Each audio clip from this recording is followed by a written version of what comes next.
students, welcome back to the Hindi class of 10th. Students of 10th, last video means previous video last week I taught you chapter number 10 Padya Vibhag Matri Mandir ki ore. I hope you all are understand well. Today I am going to teach chapter number 10 दो कलाकार पाठ number 10 साहित्य सागर के गद्य विभाग का. बच्चों, प्रस्तुत पाठ का जैसा नाम है ऐसा ही पाठ में हमारी लेखिका मन्नू भंडारी ने वर्णन किया है. इस पाठ में आपको दोनों जो मुख्य पात्र हैं अरुणा और चित्रा, इनकी कलाकारिता का वर्णन है और ये किस किस क्षेत्र में अपनी कलाकारिता का अच्छा प्रदर्शन कर रही हैं वो पूरे पाठ में आपको लेखिका ने बताया है. लेखिका अपनी रचनाओं के लिए बहुत प्रसिद्ध हैं. उपन्यास के क्षेत्र में भी, कहानी के क्षेत्र में भी और नाटक के क्षेत्र में भी. और इनके विषय में हम थोड़ा और जानकारी कर लेते हैं. बच्चों, आप अपनी बुक साहित्य सागर टेक्स्ट बुक पकड़ लीजिए और पेज नंबर 63 पर देखेंगे. सभी बच्चे पेज नंबर 63 देखिए. इस पेज पर आपको लेखिका के विषय में जानकारी हम पढ़कर बताते हैं. आप अपने बुक को देखेंगे. मन्नू भंडारी. श्रीमती मन्नू भंडारी का जन्म 3 अप्रैल 1931 ईस्वी को मध्य प्रदेश के मंदसौर जिले के भानपुरा नामक ग्राम में हुआ. इनका बचपन का नाम महेंद्र कुमारी था. इनकी प्रमुख रचनाएं एक प्लेट सैलाब, मैं हार गई, 3 निगाहों की एक तस्वीर, यही सच है, त्रिशंकु, आंखों देखा झूठ, कहानी संग्रह, आपका बंटी, 1 इंच मुस्कान, महाभोज, उपन्यास तथा बिना दीवारों का घर नाटक बहुत प्रसिद्ध है. अब इनकी रचना हम देखेंगे.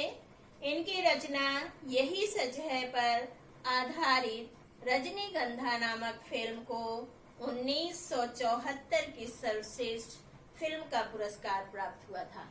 इनकी इस रचना पर फिल्म बनाई गई थी और उस फिल्म को सर्वश्रेष्ठ पुरस्कार मिला था. इन्हें हिंदी अकादमी दिल्ली का शिखर सम्मान, राजस्थान संगीत नाटक अकादमी से व्यास सम्मान से विभूषित किया गया तथा उत्तर प्रदेश हिंदी संस्थान द्वारा पुरस्कृत किया गया. अब आप नेक्स्ट पेज पे आ जाएं. ये तो था आपके इस पाठ की जो लेखिका है मन्नू भंडारी का परिचय वर्णन. अब हम पाठ को पढ़ेंगे और समझेंगे. स्टूडेंट्स, पाठ पढ़ने से पहले ही हमने आपको बताया कि इस पाठ की ये 2 मुख्य पात्रा हैं. ये 2 मुख्य पात्रा इस पाठ की हैं. ये दोनों फ्रेंड हैं, एक ही हॉस्टल में रहती हैं. दोनों में बड़ा प्यार भी है, लेकिन आप लोगों को भी पता है कि फ्रेंड्स में आपस में नोक-झोंक भी चलती रहती है, वो प्यार भरा होता है. दोनों एक दूसरे का बड़ा ख्याल रखती हैं, जो हम अभी पाठ में पढ़ेंगे. जबकि दोनों का लक्ष्य, दोनों का एम अलग है. ध्यान दीजिए. पेज नंबर 64 दो कलाकार. ए रूनी उठ कहते हुए चादर खींचकर चित्रा ने सोती हुई अरुणा को झकझोर कर उठा दिया. दोनों एक साथ एक रूम में रहती थी हॉस्टल में, तो दोनों ही एक दूसरे को साथ हर समय हंसी मजाक और ध्यान रखना सब करती थी.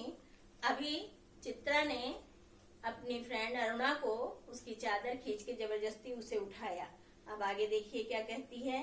अरे क्या है, आंखें मलते हुए तनिक खिजलाहट भरे स्वर में अरुणा ने पूछा. चित्रा उसका हाथ पकड़कर खींचती हुई ले गई और अपने नए बनाए हुए चित्र के सामने ले जाकर खड़ा करके बोली. चित्रा ने एक चित्र बनाया था आपको पता है कि चित्रकारिता में ही उसकी बहुत रुचि है। तो जब भी कुछ वो ऐसा बनाती है तो चूंकि फ्रेंड उसके साथ उसकी रह रही है, दोनों एक दूसरे को बहुत प्यार करती हैं, तो उसे दिखाने की क्यूरियोसिटी, उत्सुकता वो एकदम उसे जगा के अरुणा को दिखाती है। बोलती है कि ये मैंने अभी बनाया है, और उस चित्र के सामने ले जाके उसे खड़ा कर दिया। देख, मेरा चित्र पूरा हो गया। वो कई दिन से जो चित्र बना रही होगी वो आज पूरा हो गया। तो उसने पूरा होने पे अपनी खुशी को नहीं रोक पाई, अपनी उत्सुकता को नहीं रोक पाई, अपनी फ्रेंड को उठाकर, अपनी सहेली को उठाकर उसे दिखाती है। ओह, तो इसे दिखाने के लिए तूने मेरी नींद खराब कर दी। अरे जरा इस चित्र को तो देख, न पा गई पहला इनाम तो नाम बदल देना। चित्रा ने बड़े गर्व से कहा कि पहले तो तू इस चित्र को देख, कितना बढ़िया है। कहने का तात्पर्य कितना अच्छा इसका टॉपिक है और कितना अच्छा बना है। इस पे तो पहला इनाम अवश्य ही मिलेगा। अगर नहीं मिला तो तू मेरा नाम बदल देना। इस तरह से जैसे सहेलियां आपस में बात करती हैं, ऐसे ही चित्रा अरुणा से कहती है। चित्र को चारों ओर घुमाते हुए अरुणा बोली, किधर से देखूं, यह तो बता दे। 1000 बार तुझसे कहा कि जिसका चित्र बनाए उसका नाम लिख दिया कर। वो चित्र अरुणा को समझ में नहीं आ रहा था। अब तो अरुणा ने क्या कहा कि किधर से देखूं इसे। मैंने कितनी बार कहा कि जो भी चित्र बनाया करो उसका नाम लिख दिया करो, ताकि मैं समझ सकूं किस चीज का चित्र है, क्योंकि उस चित्र में स्पष्ट अरुणा को कुछ नहीं समझ में आ रहा था, जिससे गलतफहमी न हुआ करे, वरना तू बनाए हाथी और मैं समझू उल्लू। चित्रा का मजाक उड़ाते हुए जैसे फन करती हैं सहेलियां आपस में, ऐसे अरुणा ने चित्रा से कहा कि तुम्हारा चित्र ऐसा होता है कि समझ में नहीं आता, तुम हाथी बनाओ, हम उल्लू समझेंगे। कहने का मतलब कि जो भी चित्र बनाओ तुम उस पे उसका नाम लिख दिया करो। तस्वीर पर आंखें गड़ाते हुए बोली, किसी तरह नहीं समझ पा रही हूँ कि 84 लाख योनियों में से आखिर यह किस जीव की तस्वीर है। अरुणा को उस तस्वीर में नहीं समझ में आ रहा था कि ये किस चीज को लक्ष्य करके, या किस चीज का इसका टॉपिक क्या है, किस चीज का इस पे चित्रांकन किया गया है, वो अरुणा को समझ में नहीं आ रहा था। तो आपको यह कोई जीव नजर आ रहा है? चित्रा ने फिर अपनी सहेली से कहा कि ये आपको कोई जीव लग रहा है, क्योंकि उसने उस चित्र में जीव तो बनाया नहीं था। जरा अच्छी तरह देख और समझने की कोशिश कर। उसमें उन्होंने कोई ऐसी क्या कह सकते हैं दृश्य बनाया था जिसमें कोई संदेश था। उसमें कोई जानवर, कोई मनुष्य, ऐसों का चित्र नहीं था।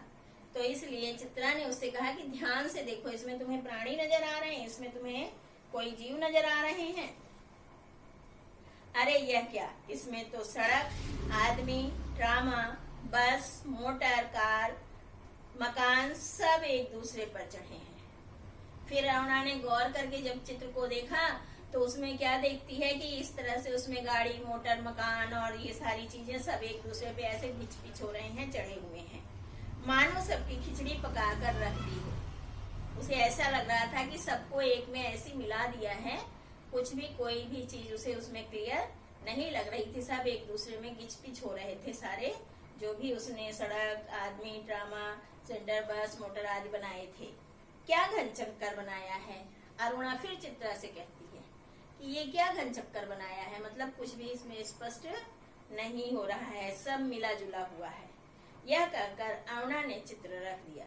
ऐसा कहकर अरुणा ने चित्र को रख दिया। जरा सोच कर बता कि यह किसका प्रतीक है। फिर उसने कहा चित्रा ने कि जरा तू सोच के बता कि ये किसका प्रतीक है। तेरी बेवकूफी का। आई है बड़ी प्रतीक वाली। सहेलियां आपस में जैसे नोक झोंक करती हैं, ऐसे ही उसी लहजे में अरुणा ने चित्रा से कहा कि तेरी बेवकूफ का बड़ा प्रतीक बनाने वाली आई है। मतलब जैसा स्वाभाविक रूप से सहेलियां आपस में नोक झोंक करती हैं, हंसी मजाक करती हैं। अरे जनाब, यह चित्र आज की दुनिया में कंफ्यूजन का प्रतीक है, समझी। तब चित्रा ने फिर उसे बताया कि ये जो चित्र हमने बनाया है, ये जो तस्वीर बनाई है, ये आज के दुनिया में जो कंफ्यूजन है, इतना कंफ्यूजिंग हो गया है संसार कि उसी का मैंने ये प्रतीक बनाया है। समझ में आया? कहती है कि समझ में आया तुम्हें? मुझे तो मेरे दिमाग का कंफ्यूज का प्रतीक नजर आ रहा है। फिर अरुणा ने चित्रा को छेड़ा, क्या कहा कि मुझे ये दुनिया का नहीं, तेरे दिमाग का ये कंफ्यूजन हमें लग रहा है, बिना मतलब जिंदगी खराब कर रही है। क्यों? क्योंकि अरुणा जो थी वो समाज सेविका में ज्यादा विश्वास रखती थी, समाज की सेवा करने में, मानवता में ज्यादा विश्वास करती थी, इसलिए उसे ये पसंद नहीं आता था उसकी चित्रकारिता। तो वो क्या कहती है कि बिना मतलब अपना दिमाग खराब करती है, जिंदगी खराब कर रही है। और अरुणा मुंह धोने बाहर चली गई। ऐसा कहकर अरुणा बाहर चली गई। नेक्स्ट पेज पे आइए। लौटी तो देखा 3-4 बच्चे उसके कमरे के दरवाजे पर खड़े उसकी प्रतीक्षा कर रहे हैं। जब वो बाहर से लौटी तो उसने क्या देखा कि 3-4 छोटे बच्चे उसके दरवाजे पर खड़े होकर अरुणा की प्रतीक्षा कर रहे थे। आते ही बोली, जैसे ही वो कमरे पर पहुंची, बोली, आ गए बच्चों, चलो मैं भी आ गई। तुम आ गए हो? मैं अभी आई, बैठो तुम। क्या ये बंदर पाल रखे हैं तूने? चित्रा को अरुणा की इस बात पर बहुत झुंझलाहट होती थी कि ये ऐसे बच्चों को बुला बुला के फ्री में पढ़ाती रहती है, टाइम खराब कर रही है। वो कहती है, क्या ये बंदर तूने पाल रखे हैं? फिर जरा हंसकर चित्रा बोली, फिर थोड़ा वो हंसकर बोली, क्या बोली, एक दिन तेरी पाठशाला का चित्र बनाना होगा। क्योंकि चित्रकारिता ही उसका लक्ष्य है, तो वो अरुणा से कहती है कि एक दिन ये जो तू बच्चे बुला बुला के पढ़ाती है, इसका भी एक दिन मैं चित्र बनाऊंगी। लोगों को दिखाया करेंगे कि हमारी एक मित्र साहिबा थी जो बस्ती में चौकीदारों, नौकरों और चपरासियों के बच्चों को पढ़ा पढ़ा कर ही अपने को भारी पंडिताइन और समाज सेविका समझती थी। हमने आपको बताया दोनों सहेलियां हैं, एक दूसरे की खिंचाई करना, एक दूसरे से को ऐसे ही चिढ़ाना आपस में दोनों करती रहती थी, जो स्वाभाविक होता है। तो ये उसको कह रही है कि मैं सबको दिखाऊंगी और क्या बताऊंगी कि मोहल्ले के जितने चौकीदार, नौकर और चपरासी थे, उनके बच्चे बुला बुला कर पढ़ाती थी और पढ़ाकर ये दिखाती थी कि मैं कितनी ज्ञानी हूँ, पंडिताइन ज्ञानी हूँ और कितनी बड़ी समाज सेविका हूँ। 4 बजते ही कॉलेज से सारे लड़कियां लौट आई। नेक्स्ट लाइन, 4 बजते ही कॉलेज से और सारी लड़कियां लौट आई, पर अरुणा नहीं लौटी। अरुणा उस दिन 4 बजे नहीं आई। चित्रा चाय के लिए उसकी प्रतीक्षा कर रही थी। दोनों में प्यार भी बहुत था। शाम की चाय वो दोनों साथ पीती थी।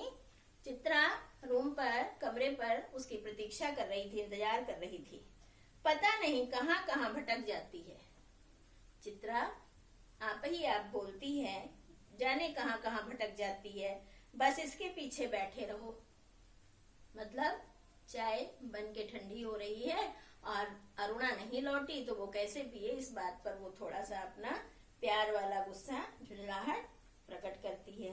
अरे क्यों बड़बड़ कर रही है, ले मैं आ गई। इतने में अरुणा आ जाती है और कहती है, क्यों बड़बड़ा रही है, मैं आ गई, चल चाय बना लो, मिलकर ही पियेंगे और दोनों एक साथ पियेंगे। तेरे मनोज की चिट्ठी आई है। चित्रा ने अरुणा से ठिठोली की, मजाक किया। अरुणा लिफाफा फाड़कर पत्र पढ़ने लगी। जब उसका पत्र समाप्त हो गया तो चाय पीते पीते चित्रा बोली। जब अरुणा ने पत्र पढ़ लिया तो चाय पीते पीते चित्रा बोली, आज पिताजी का भी पत्र आया है, लिखा है जैसे ही यहाँ कोर्स समाप्त हो जाए मैं विदेश जा सकती हूँ। पिताजी का भी पत्र आया था और पिताजी ने उस पत्र में ये लिखा है कि चित्रा, जैसे ही तुम्हारा यहाँ पर कोर्स समाप्त हो जाए तो तुम विदेश जा सकती हो। मैं तो जानती थी पिताजी कभी मना नहीं करेंगे। चित्रा गर्व से अपने पिता के लिए कहती है कि मुझे पता था मेरे पिताजी मुझे कभी मना नहीं करेंगे। अरुणा लिफाफा फाड़कर, नेक्स्ट पैराग्राफ, हाँ भाई, धनी पिता की इकलौती बिटिया ठहरी। अरुणा चूंकि मध्यम वर्गीय परिवार की थी और चित्रा थोड़ा अमीर परिवार से थी, तो अरुणा ने कहा कि हाँ भाई, अब धनी पिता की, अमीर पिता की इकलौती बिटिया जो ठहरी, तेरी इच्छा कभी टाली जा सकती है? मतलब इकलौती हो और पिता भी तुम्हारे धनी हैं, अमीर हैं, तो वो तुम्हारी कोई बात नहीं टालेंगे। पर सच कहती हूँ, मुझे तो सारी कला इतनी निरर्थक लगती है, इतनी बेमतलब लगती है कि बता नहीं सकती। क्यों? क्योंकि अरुणा समाज सेविका है, उसे गरीबों की, दुखियों की, शोषितों की सहायता करना ज्यादा पसंद आता है, मनुष्यता परोपकार करना उसे ज्यादा पसंद आता है, और ये खाली पेन पेंसिल से और कागज के उस पे निर्जीव चीजों का चित्र बनाते रहना उसे बेफिजूल लगता है, उसे उसका कोई अच्छा परिणाम नहीं लगता है। तो कहती है ये सब बेकार की चीजें हैं, किस काम की है ऐसी कला जो आदमी को आदमी न रहने दे।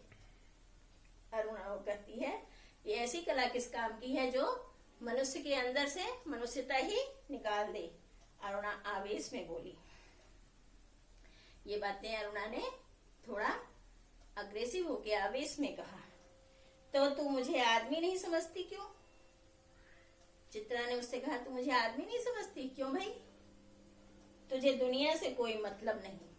तब अरुणा फिर कहती है कि हर समय तू केवल अपने चित्र बनाने में लगी रहती है, अपने चित्रकारिता में लगी रहती है, चित्र की प्रैक्टिस करती रहती है। पड़ोस में कोई भूखा सो गया, कोई मर गया, किसी को कोई तकलीफ है, समाज में कोई किसी को परेशानी है, इन सब तरफ तुम्हारा कोई ध्यान नहीं जाता। तुम इन सब के लिए कभी कुछ नहीं करती हो, बस 24 घंटे अपने रंग और तुलिकाओं में डूबी रहती हो। जब देखो तब तुम वही अपने पेपर, कलर, पेन, वही चित्रकारिता।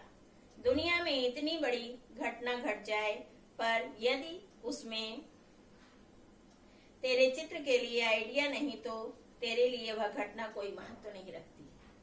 अरुणा का कहना था कि कितनी बड़ी बड़ी घटनाएं घट जाती हैं दुनिया में, लेकिन उसमें तुम हमेशा एक ही चीज देखती हो कि इसमें चित्र बनाने लायक क्या था और उसको हम किस प्रकार से अपने चित्र में दर्शाएं, दिखाएं, बनाएं। तुम्हें अगर उसमें तुम्हें ऐसा कुछ नहीं मिलता तो वो घटना, दुर्घटना तुम्हारे किसी भी मतलब की नहीं है। हर घड़ी, हर जगह और हर चीज में तू अपने चित्रों के लिए मॉडल खोजा करती है। तुम्हारे अंदर कोई भी मनुष्यता, मानवता हमें नहीं दिखाई देती। सिर्फ और सिर्फ हर जगह, हर सिचुएशन में तुम यही खोजती हो कि हमें कोई हमारे पिक्चर के लिए, हमारे चित्र के लिए कोई भी सीन, कोई भी दृश्य मिल जाए जो बहुत लोकप्रिय हो जाए, जिससे हमें प्रसिद्धि प्राप्त हो सके। कागज पर इन निर्जीव चित्रों को बनाने की बजाय 2-4 की जिंदगी क्यों नहीं बना देती? तेरे पास सामर्थ्य है, साधन है। अरुणा की सलाह है कि तुम तो धनी हो, धनी पिता की बेटी हो, तुम्हारे पास पैसे की कोई कमी नहीं है, और हमारा कहना है कि इन निर्जीव चित्रों की बनाने की बजाय अगर तुम 2-4 गरीबों की, 2-4 असहायों की, 2-4 निराश्रितों की और शोषितों की जिंदगी अगर तुम बना दोगी तो वो बहुत तुम्हारे लिए एहसानमंद होंगे और बहुत बड़ा तुम्हारा यह कार्य होगा, प्रशंसनीय होगा, और ईश्वर के यहाँ भी इसका क्या कह सकते हैं, ईश्वर भी इस बात के लिए तुम्हें प्रशंसा करेंगे, या आप कह दीजिए कि आपको आशीर्वाद देंगे। तो इस तरह से अरुणा का मतलब था कि ये चित्रकारिता बेमतलब की चीज है। स्टूडेंट्स, ये 2 पेज आज हमने आपको एक्सप्लेन कर दिया है। अब पेज नंबर 66, 67 हम आपको कल एक्सप्लेन करते हैं। फिर इसके बाद हम आपको इसके प्रश्न उत्तर और भेड़े और भेड़िए के प्रश्न उत्तर देंगे। धन्यवाद।